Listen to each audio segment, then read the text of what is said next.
done in the previous regime. So extensive. World economic forum সম্মেলনের দ্বিতীয় দিনে ব্যস্ত সময় পার করছেন প্রধান উপদেষ্টা ডক্টর মোহাম্মদ ইউনূস। মূল ইভেন্টের বাইরে সাইড লাইনে বেশ কিছু বৈঠকেও অংশ নেন তিনি।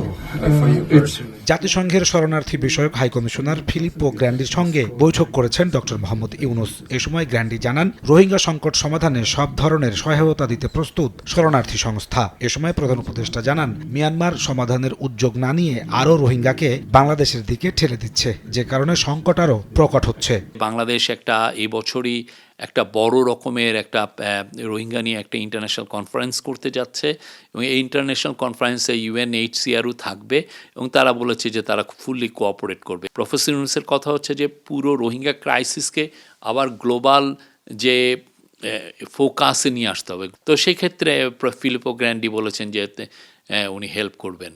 সম্মেলনের ফাঁকে থাইল্যান্ডের প্রধানমন্ত্রী পাইংট্রান সিনেওয়াত্রার সঙ্গে সাক্ষাৎ করেন প্রধান উপদেষ্টা। দেখা করেন মালয়েশিয়ার প্রধানমন্ত্রী আনোয়ার ইব্রাহিমের সঙ্গেও। কুশল বিনিময় শেষে নিজেদের স্বার্থ সংশ্লিষ্ট ইস্যুতে কথা বলেন তারা। ইস্যুটা হচ্ছে যে তাদেরকে ইনভাইট করা, বাংলাদেশে এসে তারা যেন ইনভাইট করে। Bangladesh is now ready for business.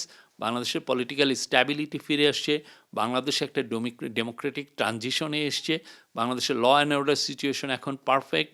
এখন this is now high time to attract foreign investment. এদিন ফিনল্যান্ডের রাষ্ট্রপতি আলেকজান্ডার স্টাব সুইপসের সঙ্গে বৈঠক করেন ডক্টর মোহাম্মদ ইউনূস। এ সময় যুক্তরাষ্ট্রের প্রেসিডেন্ট হিসেবে ডোনাল্ড ট্রাম্পের অভিষেক, রাশিয়া ইউক্রেন যুদ্ধ, বাংলাদেশের রোহিঙ্গা সংকট সহ নানা বিষয়ে আলোচনা হয়। ডক্টর ইউনূস জানান, রোহিঙ্গা সংকট নিয়ে বড় আন্তর্জাতিক সম্মেলন করবে বাংলাদেশ, যার মাধ্যমে শরণার্থীদের দুর্দশা আবারও বৈশ্বিক আলোচনায় ফিরিয়ে আনা সম্ভব হবে।